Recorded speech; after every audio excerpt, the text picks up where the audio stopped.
All right, everybody, this is Marco Ciappelli. Welcome to the show. Today I am standing, which is kind of new, but I guess my back is asking me to do so for those watching. For those listening, you don't really care what I'm doing. The important is that I have a good conversation, and I'm sure that today is going to be a really good conversation. We're kind of going back to CES, like we didn't talk about that enough in January. And we're actually going to do something that it's not something that we touched on during our coverage, which is talking about the CTA Foundation. And we're going to do that with the executive director of the Consumer Technology Association Foundation, Steve Ewell. It's here with us. And as an Italian, there's a good chance I mispronounce or maybe not. In any case, welcome to the show, Steve. That was perfect. And thank you so much for having me, Marco. I'm thrilled to be here. And yes, always happy to talk CES and particularly talk about some of the work that we have going on with the CTA Foundation. Yeah, well, why don't we just start there? A little introduction about yourself and what the foundation is all about. Absolutely. So the CTA Foundation is the Consumer Technology Association Foundation, as you mentioned. We are the charitable arm of the Consumer Technology Association. So they are a trade association that represents around 1,300 technology companies and is probably best known for running CES. Well, about 12 years ago, we started this foundation as a way to give back on behalf of the industry. And when we were doing that, we looked around at what topics we should cover. There's a lot of needs out there in the world, and a lot of areas that we think that technology can make a big difference in. But two growing demographics that we saw both here in the United States, but also around the world, were older adults and people with disabilities. And we really saw an opportunity for technology to make a difference in those spaces. So our foundation is really focused on building that conversation around how technology can benefit older adults and people with disabilities. We do that throughout the year. Certainly CES is our big stage to call attention to a lot of these issues. And I know we'll get a chance to get into a lot of that. But in addition to that, we do some other activities during the year. I'm a big believer of getting a lot of really smart people in a room from a lot of different backgrounds and having conversations. And it's amazing what can come out of that. So we do those types of activities throughout the year. We do opportunities to engage startups and other programs that are building the types of technologies that we're looking for. Being able to be that recognition of look at some of these cool emerging technologies, but also being that carrot to drive in or attract the companies that maybe are not doing that work yet, to help them pay attention to the opportunities to both do good, but also build a business around it. And the last is we are a foundation. We do fund a number of nonprofit organizations all over the country that are using our industry's technologies to help older adults and people with disabilities. So we really see some incredible opportunities here. We see the challenges as well, and that goes to having the conversations. But I really am excited about the types of technologies. And then just to step back, as far as who I am, I'm, as you said, the executive director of that foundation. We are a small but mighty team. There's 2 1/3 of us that are focused on this foundation. But we have incredible support from both the Consumer Technology Association, many members of the industry, different companies and individuals that are supporting our work and making it possible for us to really engage both the industry, but also the nonprofits and other organizations that are doing such amazing good work in the world. I love it. I love it. I'm going to make a couple of comments. I mean, one is that during CES, I had the opportunity to talk with Brian Kominski, which is the thematic choices director, and it was kind of fun to get into how do you actually pick what are the themes that you're going to go with this year. And of course, AI was an easy one, but there are many others, as CES touches on pretty much everything. And I started saying after a few conversations that it's not just technology, it's a place where you see the future. And I think you may agree with that. The other thing you said, you like to sit on a room full of smart people. I love to do that and be the dumbest of them. so I can actually learn from them. And I'm going to connect the things with Brian. And what is kind of like the magic formula that make you decide nowadays to go on a certain topic, let's say kind of disability or audience that you want to focus? Because imagine that there is a lot of choice. Yeah, there's absolutely a lot of choice. And part of the reason we really focused in on both the disability community and the aging community is the demographic shifts that we're seeing. I mean, there are now here in the US more people over the age of 65 than there are under the age of 5, and that's going to, a shift that's going to continue to grow for several years now. And you're looking at, depending on how you define disability, up to 20% of the population has some form of disability. So, we see these numbers continuing to grow, but we also see the opportunity for technology to make a difference. One of the challenges with that demographic shift is we don't have enough caregivers to take care of us as we're aging. So I'm not a believer in taking the people out of the system. That we need those personal connections. But if we don't have enough people to care for us as we're aging, or care for us if we have a disability, whether a temporary disability or a permanent one, technology can be an incredible tool to step in and help in those aspects. And you mentioned, some of the things I'm sure Brian highlighted, some of the themes across, certainly AI was massive, but, you look at the smart home technology, you look at the vehicle technology, you look at, pretty much everything across the show has a conversation piece around how is it making a difference in this space. So that's why, we used to talk about, okay, we're going to have, accessibility area, the show floor, and we'll stick it, wherever. And then we realized, it's not one piece of CES. It really is a conversation from one side of the show to the next. And that's really what excited me this year, is because we put a ton of programs together at CES, and we try to drive some of these conversations, but it wasn't just us this year. There was, you go to Samsung, you go to LG, you go to, so many different companies across the show floor. We're showcasing the types of technologies and doing it in a, not one little corner of their booth, but, a massive area of, look at the type of accessibility that we're building into our products, because not only is that going to, help, different demographics, but it's really beneficial to so many of us. I mean, how many of us watch things with captions on now, or use other types of solutions if you're, scrolling through social media, but having those captions and descriptions and things like that? It really is beneficial to a massive audience.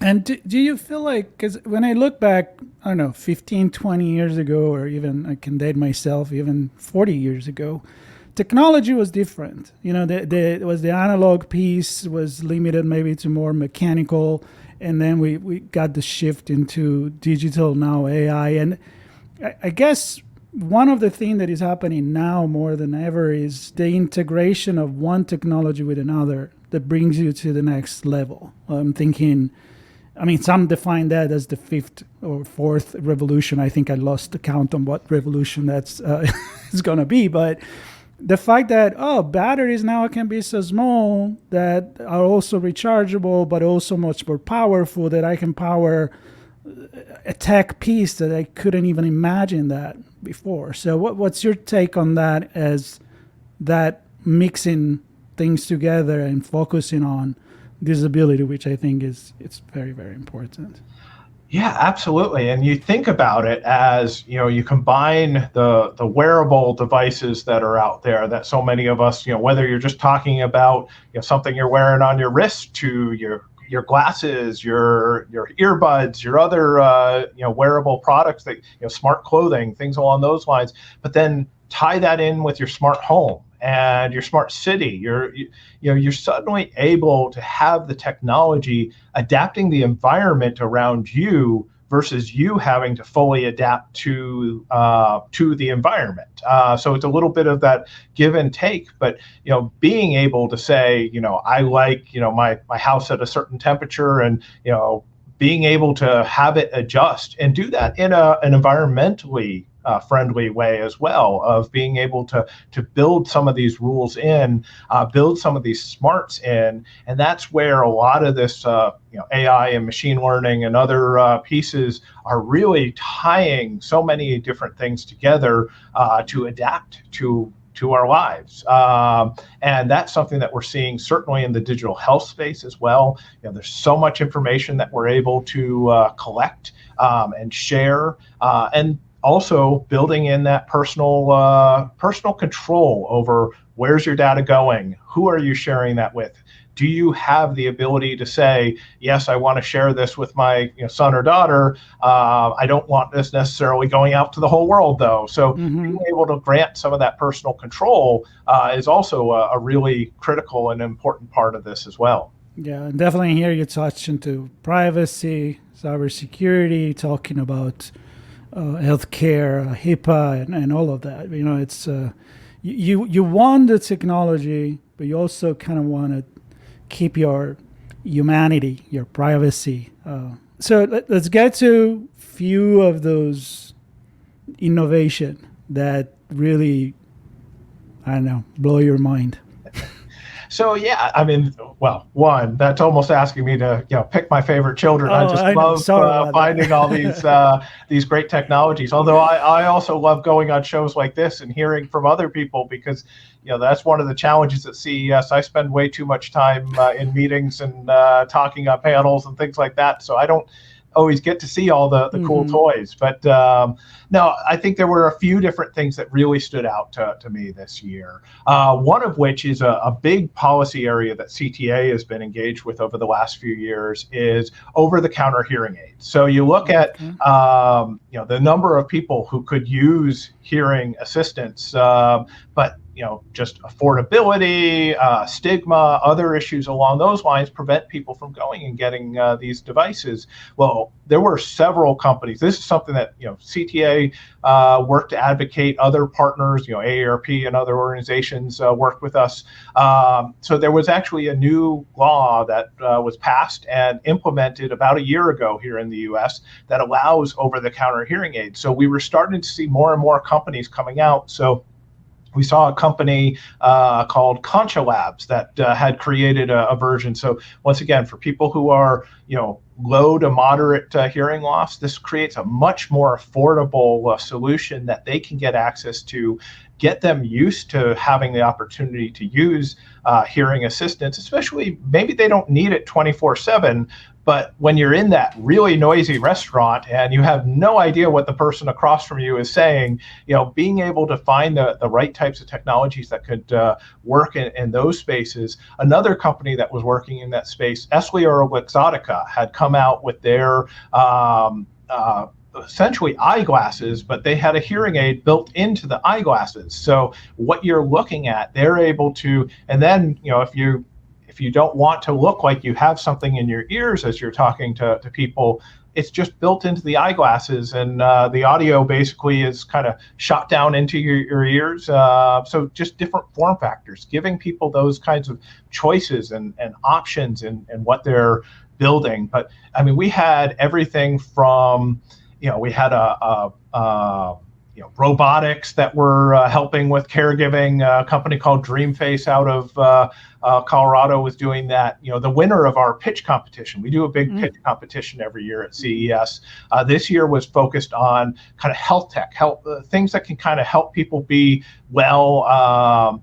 And actually, the winner of that, based on our judges, was a company called Augmental. And they have what looks like a retainer, but essentially it allows you to control your computer or your phone, other different solutions. So they were talking about the opportunities in different types of environments to give people control if they don't have full access to their limbs and other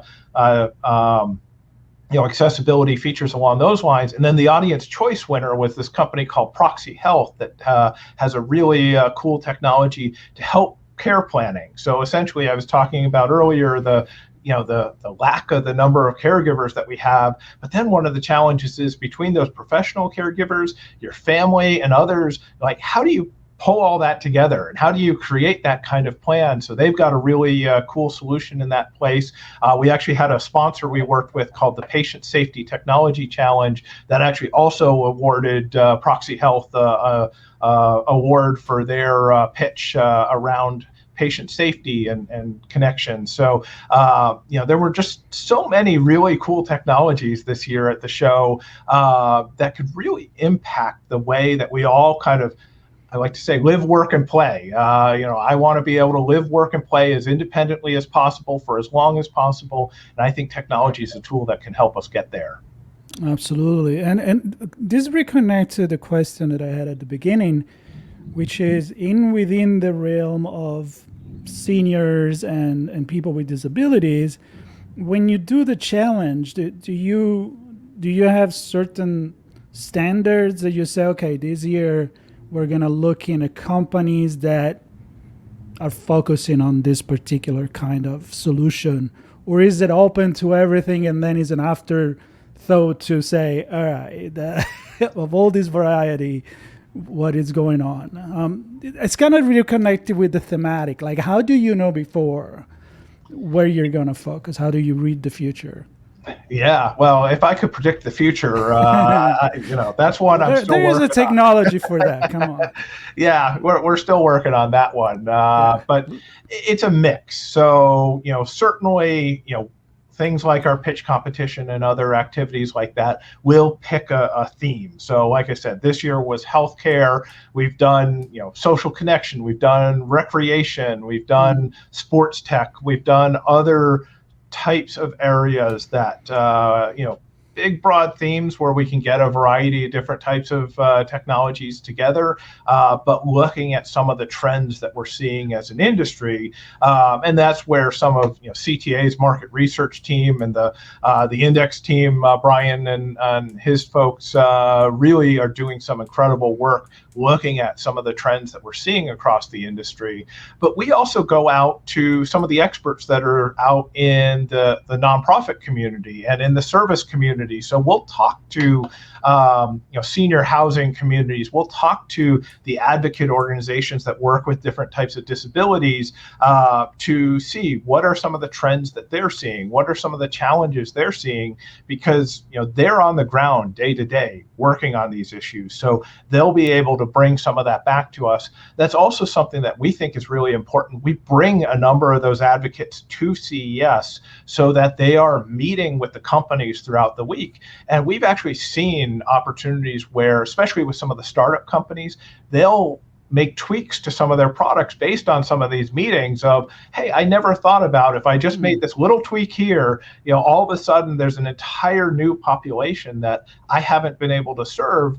But if I'm making my device work really well for them, chances are they're going to be very dedicated consumers to this product. So being able to have people with disabilities at the show, meeting with companies is really important for us as well, because that helps us have a better understanding of where are those challenges, where are those opportunities, and that will shape what we're doing moving forward. Yeah. Do you guys deal also, not deal, but do you feel like what you do is also motivating maybe the legislator to look at something that maybe they could promote from a political perspective, from a government? We reconnect maybe with smart cities that we didn't know there was this technology that could do this. Would be great if we implemented in our public facilities, for example. So do you do that connection as well? So there's a little bit, because we're a charitable foundation, we don't get directly involved with lobbying. But we do help with creating some of the content, creating some of the education sessions, other areas along those lines. Certainly, as I mentioned, CTA is very involved. They do have a lobbying team that's an incredible group that's actively engaged with both members of Congress and their staffs, with regulatory agencies and others. So, they do a lot of work helping to educate around some of these issues. Yeah. And that leads to some of that work, like the over-the-counter hearing aid act that was able to be passed and create an entire new category of technology that can help to serve the people that we're looking to serve. But we also do, activities throughout the year where, we'll have, we'll engage with other government partners and others to just, raise awareness of, okay, where are some of the challenges? How can we all better work together to create the types of solutions that can best serve ultimately my goal is I want consumers to be able to find the right product that is going to help them, as a charitable foundation. I'm not out there, selling any particular product or anything like that.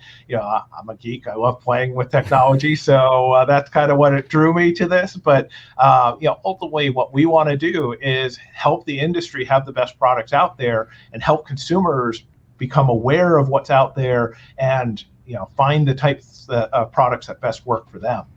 Yeah, absolutely. And I usually have this thing when I talk about cybersecurity, but technology as well. It's not just about the blinking light and the funny noises and what is cool or what is possible, right? Okay, we shouldn't just do things because they're possible. We should do it because they improve our lives, our society. And I feel like, obviously, as an organization, as a foundation, that's you don't even have to pretend like, that's your goal. So what do you guys do throughout the year? Are you just preparing for the next CES, or what is that is ongoing? I would love to know a little bit about that.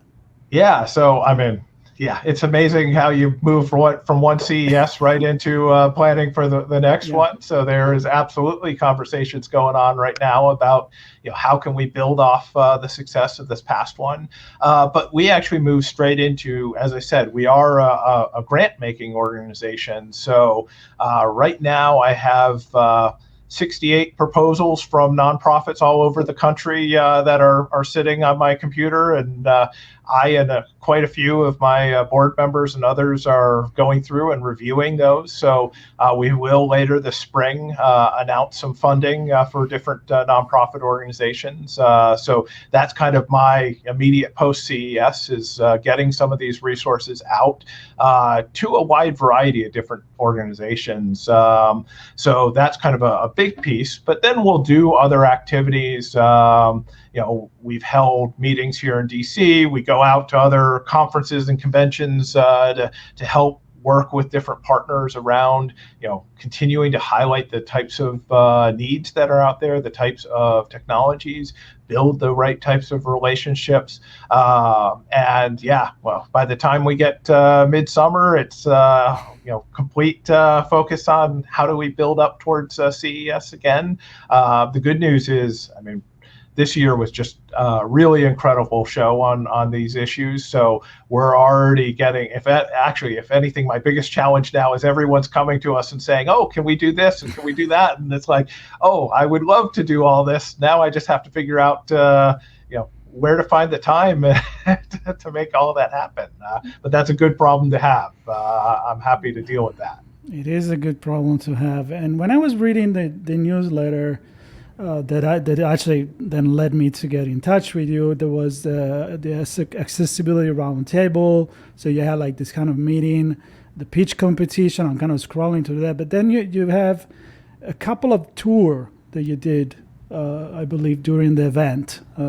Anything in particular to talk about in terms of those? Yeah, so there's kind of there were kind of three tours that we did this year, two of which probably showed up in the newsletter. One of which, it's the first time we've ever done this, we did a media tour. So this was a chance for us to engage the media. Our comms team would probably give me a more accurate count, but it was probably, a dozen or so, 15 people maybe, of different, different news, both international. BBC was part of it. Quite a few of kind of the U.S. Kind of major brands and others that were part of that group, and we had a chance to hit we hit a few startups that were working in the accessibility space, and then we hit some of the larger companies that were working in the accessibility space. We're able to just give a very high level. We told them right off the bat, we weren't going to hit every accessibility story at the show, but being able to give them a very high level and then allow them to kind of go back and capture some additional stories there. So that was, I thought, a great success for our first time out doing that kind of tour. And I think that's something that I do want to continue to build. I want to be on it next year. So.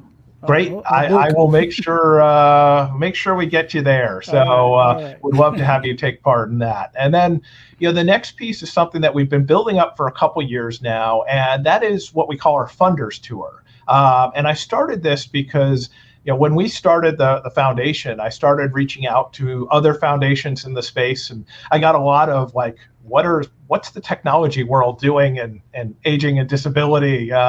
So it's been 12 years or so of working with different foundations and helping to share where there's opportunities in this space. So we started doing this tour as an opportunity to bring other foundations in, and I'm not expecting them to become VCs. They're not investing in the companies, but if they're doing food security or housing security, or you name the charitable program, being aware of what some of the trends are in the technology world that they can get from CES gives them an opportunity to go back and better place their funding so that they can make a bigger difference. Just knowing what are some of the tools out there that they might be able to use, and then I also look at it as an opportunity of where are there opportunities for all these foundations to work together, and rather than have we're off funding one program and someone else is funding a completely different program, and all with the same goals. Where are there opportunities for us to bring that together? And then this year, it used to be called the Grantmakers Tour. We changed it to the Funders Tour because we actually did have several VCs and other types of funders who are very interested in joining this tour and meeting and seeing some of these same trends. So that's one of the next pieces of conversation that we're having is, between someone who's investing, charitable dollars from a foundation perspective, and someone who's a, VC or other investor, they're obviously looking for a return on their funding, but we're all interested in the types of technologies that are working in this space. I don't know that we have an answer for exactly how those relationships can go, but that's something that we had a little bit of a conversation on this year at the show. And then the last piece is we do, all of our grant recipients and others, we had one of our members and supporters offer to do a tour and bring them around the various aspects of the show. So that's something that I think is important for the groups that we support to have an opportunity to be at CES and see some of these trends as well, because it will help with the programs that they're doing. So yeah, the tours are a very important piece for us because it's a way for us to engage our partners.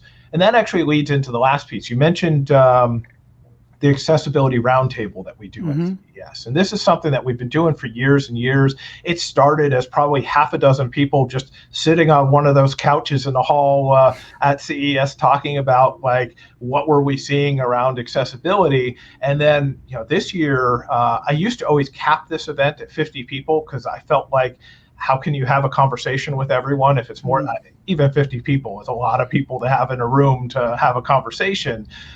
This year, they talked me into lifting that cap. And well, I capped it at 75, which meant we actually had about 85 to 90 people in the room, all told, because when you tell people it's sold out and there's a waiting list, they tend to show up anyways and work their way into the room. So it shows the level of interest. And once again, this year, the topic was two topics, really, one of which was AI and accessibility. What are some of both the companies and the advocacy organizations, academia, others seeing in this space? And the other was accommodations for people with disabilities in a hybrid workforce. So, a lot of companies have figured out the types of tools that they can provide when you're sitting in an office. They've figured out the tools they can provide when when you're sitting at home full-time working, but what happens when you're moving back and forth between those two? So it was an interesting conversation. Once again, I don't know that we've solved these problems yet, but once again, I really love seeing some of the conversation that goes on, seeing the different points of view, because we've really had everything from brand new startups to some of the biggest global brands in the world, to regional nonprofit organizations, big global nonprofit organizations as well, and just a real interesting mix of diverse backgrounds that I thought it was really interesting conversation, and that's something that we're working on. How do we continue to build off that, bring those interesting people together, and ultimately, I think that's going to help us accomplish our mission. Yeah, absolutely. And I'm a big fan of, we may not have the solution, but we're making people think, yeah, which is pretty much what I try to do with this show. And I ask some questions, and sometimes we have more than than when we started, but that's a good thing. And I love the fact you're putting people together, different foundation together, organization. It comes together to what we talked at the beginning with different kind of technology come together, and all of a sudden what was impossible, now it's possible. Like, and I think as you do that with technologies, you do that with people as well. And you never know what the venture capitalist is going to invest in two companies that you can see that in the future they could bring their force together. And if you guys are there to do this, it's just amazing, especially for disability. So I've started this thing on Redefining Society is the name of the show. I think that redefining technology as a people enabler, it's a great thing, but I would like to know your opinion. If you had to redefine something in our society when it comes to technology, what will be the first thing, that the most important thing that you think we need to kind of change perspective towards?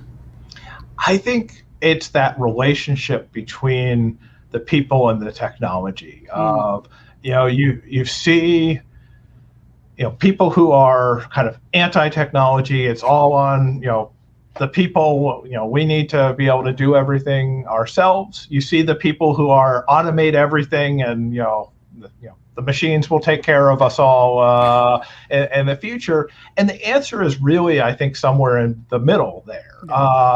The technology is an incredible tool, but people are we're a social animal. Even me, I'm an introvert. I'm perfectly happy running off into the corner, especially after seeing as many people as I see at CES. But we need that social connection. We need to be able to create these types of connections, and the technology is a tool to help service that. So it's finding that proper balance. So I think that is being able to define how we work together with technology and what areas technology can make a massive difference to us, and what areas we need to stay in control over. I think there's a lot of interesting conversations going on around that, especially given the work that's going on around AI these days. But I think that we're going to see a lot of changes in this space, but also a lot of great opportunities as well.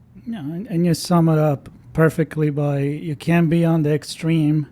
It's no AI, yes AI. It's a tool, and we need to, like everything else, right? We need to use it, and at least have guardrail and control it as much as we can, but at least to serve our society. So I completely agree with you. I appreciate you sharing this vision with us and with the audience. And to close, if everybody wants to know more about the foundation and get in touch with you, of course, there will be notes in the podcast right below, or if you're watching the video in the YouTube channel. And subscribe, get interested, and keep thinking. That's what I like to say. Steve, so grateful to have you on, and I honestly want to make it next year to CES, and I hope that then we can have also this conversation again and see how much even bigger your events are over there. Well, Marco, I really appreciate you having me on for this conversation and your work covering these issues. It really is. It's critical to get the messages out there and help share the conversations that are going on. So thank you for your work in that space. And yeah, I can't wait to hopefully see you at CES next year.